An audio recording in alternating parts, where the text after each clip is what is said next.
Welcome once again to Lehto's Law. Here's Steve Lehto. We've been hearing a lot lately about exonerations, people getting out of prison after they've proven they're innocent or someone else proved they're innocent. Quite often it has to do with DNA and the advances in DNA technology, but occasionally you hear these tragic stories about just simple misidentification or prosecutor misconduct, things like that. And Brad sent me notes. Steve, check out the story in GQ by Tristram Corton, the tragic case of the wrong Thomas James is finally righted. A Florida man spent 32 years in prison. He was sentenced to life in prison for murder, and they think that primarily what happened here was he had the same name as the person they were looking for. And some other mistakes were made, but it all started simply because his name was Thomas James and so was someone else's. And ironically, some people might notice that there was a band named Tommy James and the Shondells. I've mentioned them before, believe it or not. I recently read the autobiography of Tommy James. His real name was Thomas Jackson, but he had changed it to Tommy James for stage purposes. But Thomas James is apparently a fairly common name. And he walked into Miami's Richard E. Gerstein Justice Building shortly after 11 o'clock in the morning a few days ago, wearing a red inmate uniform.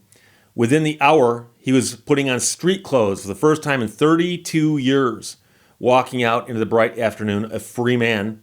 Prosecutors had moved to vacate his murder conviction following a year-long review of his case, and that was following a GQ story published by Tristram Corton that uncovered evidence showing that James was the victim of mistaken identity. This man's been in prison since 1991. And I often mention how many years I've been practicing law. I was sworn in as a lawyer in 1991. So this guy, I can picture the year I became a lawyer because I had to take the bar exam and I got sworn in and became a lawyer. That year is very, very memorable to me, but it seems a long time ago. While I was doing that, this man was being sentenced to prison and he's been there ever since. So it's mind-blowing. His journey to get to this point is incredible. Police never talked to him, but he was charged with murder in a 1990 robbery in Miami because, he found out, he had the same name as the guy they were looking for. It was a simple and cruel error with devastating consequences. He was sentenced to life in prison where he began to investigate his case. He exhausted all of his appeals, trying to point out the mistake. And from behind bars, he improbably located the namesake suspect the police never found, which was an extraordinary discovery that helped set into motion the events that would culminate in his release. It turns out the other Thomas James probably hadn't done it either. But the point is the police said, we're looking for someone named Thomas James. Here's a guy named Thomas James. They grabbed him, and that began the dominoes falling. After months and months of investigation, the state attorney's office suddenly notified James's lawyer that they would announce their decision in the case the next day. The next day, after stating, "We have determined that Thomas Raynard James is actually innocent," the deputy chief assistant state attorney asked the Miami-Dade Circuit Court judge to vacate the judgment and allow him to be freed. And I'm going to mention this because it's important. There's a reason they're saying he is actually innocent. Because if you get convicted and you file an appeal, your appeal is going to be based on a legal theory as to why you shouldn't have been convicted. And then the result of that might be that you get a new trial, or it might be that you get released. It might, there's all these different possibilities. And one of the highest bars to get over is if you want to argue that you are actually innocent. Actual innocence is a legal term. And so if you've run out of all your other arguments and theories and so on, some states say that if you can prove you are innocent and it's provable, then that might be the basis for you to be released. Of course, proving that you're innocent is extremely difficult, so you rarely hear of it. But when the prosecutor or the state's attorney says here that we ask for this because he is actually innocent, they're saying not that he deserves a new trial, not that there were problems with the trial. They're just saying, look, this guy is innocent, and we acknowledge that. As such, he should not be in prison. The judge talked a little bit about how bittersweet the moment was for both James, who lost so much of his life, and for the family of the victim, who now don't have justice. Then he granted the state's motion and said, "Mr. James, At this time, you have no further business in front of this court. He said it was over. James's long journey to prove his innocence, which would have broken lesser men, had ended. Is he a free man? He stood up and walked out into the world. So he would not go back to prison to collect his belongings. He actually brought them with him.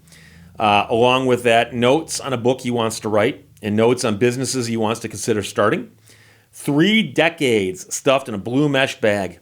As he changed out of his jail clothes for the first time at the state attorney's office across the street, he was briefly and literally emerging naked into the new world. And that, I assume, is figurative. I don't suppose that the journalist is sitting there watching him, but you never know these days. His family had brought him new clothing, and so he became a free man. This now gets you back to what happened. Back in 1990, there was an apartment robbery that left a 57-year-old dead. From there, the Metro-Dade police detective heard from witnesses and a tip line that Thomas James was involved. Someone tipped him off, Thomas James. Got that? That's the name, Thomas James. So the detective went to the records department at headquarters and pulled up a mugshot of a Thomas James. Turns out we got a mugshot. Not necessarily realizing there might be more than one person named Thomas James in the Miami area. The detective later said he didn't remember if there were any other mugshots with the same name. One witness who had never met James before identified him as the perpetrator. There was no other evidence against him, no fingerprints, no footprints, no DNA, no ballistics, and unfortunately he had a public defender that he only met with, they say, about 3 times before trial. Author of this article at GQ started looking into the case back in March 2020 after speaking with people on the case, and even talked to James, who guided him through his version of events and eventually to the neighborhood man that he was confused with, the other Thomas or Tommy James, who had a history of robbery.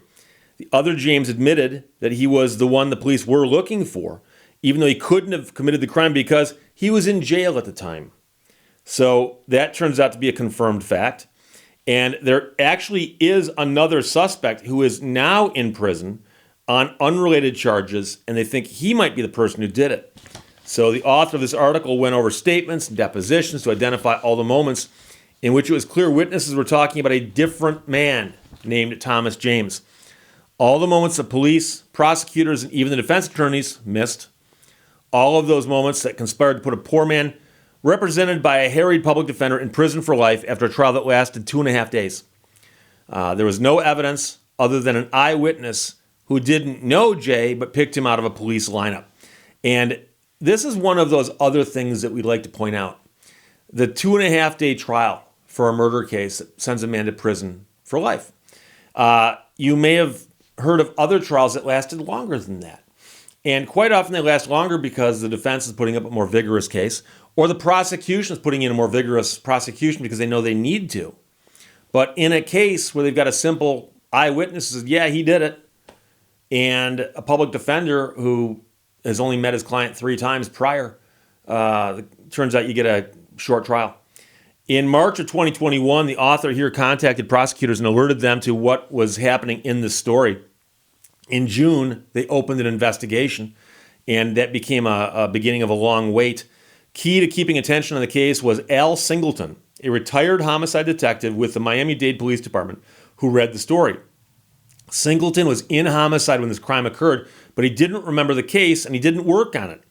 A few years ago, he had reluctantly and recently come to the conclusion that we convict a lot more innocent people than we ever imagined.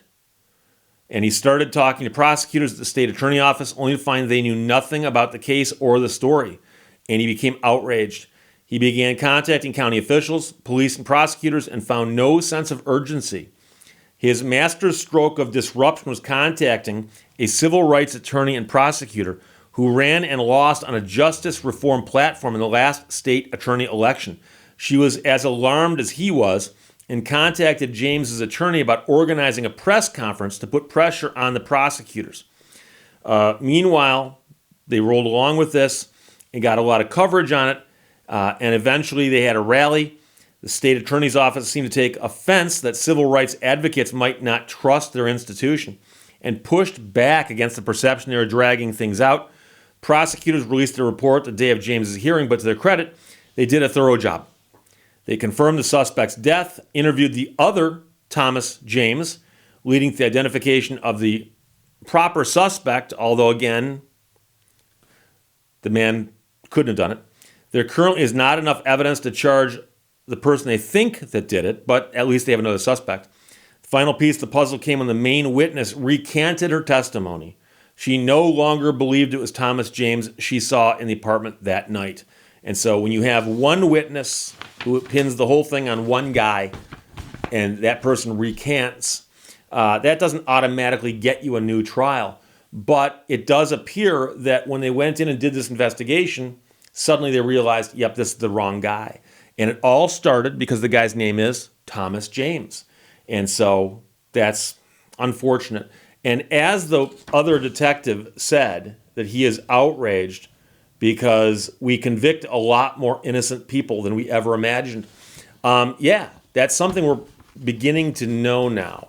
And there was a time when people would get convicted and sent to prison for life, and they'd spend their life in prison saying they're innocent. And people would say, well, of course they're going to say that. Everyone says that. And they would die in prison and everybody would move on. And the thing that's happened most, and it didn't apply to this case, but it's important to understand, is the advances in DNA technology. And so there was a time when somebody would commit a crime back in the 60s or 70s or 80s, even into the 90s, where they would gather evidence from a crime scene and they'd say things like, oh, here's the blood type of a person. And that was the best they could come up with. And there have been huge advances in what they can get out of DNA, what sources they can get the DNA from, and how small the samples can be. And of course, the DNA, when it comes to, we found a sample of DNA and we did everything to, correctly to test it, and we've confirmed that this DNA matches a person.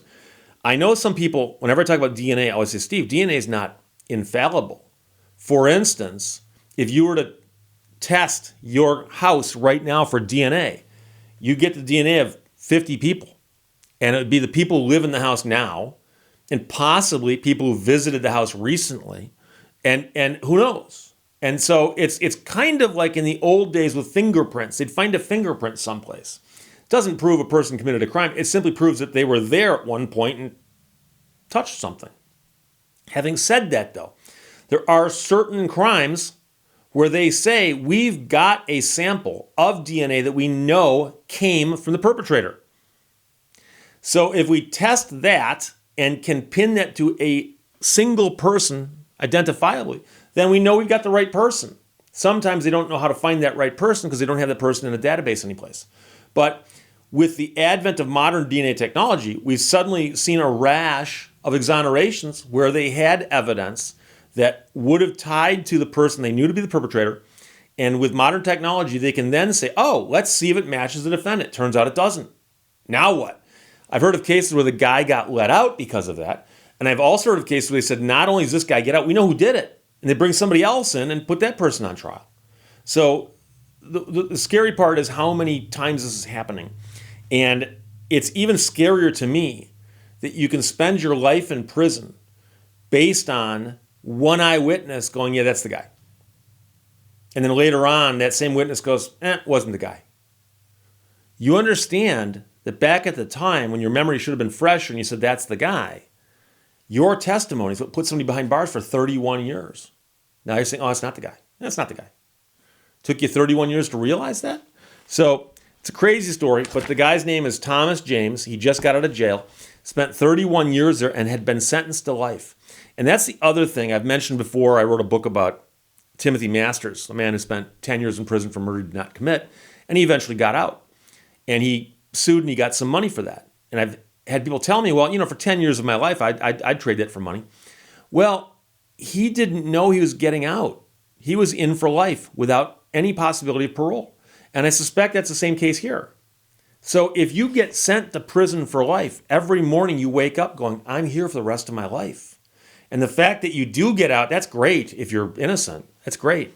But the fact you spent all that time there not knowing you're going to get out, that would be the sheer horror of it. So this story has a good ending, but it's a tragic case, as in the headline it says. Tristram Corton wrote it for GQ, and Brad sent it to me. Thanks a lot. The tragic case of the wrong Thomas James is finally righted. It's a great article. Questions or comments, put them below. Let's talk to you later. Bye-bye. Thank you for watching Lehto's Law. Now, let's proceed in an orderly fashion.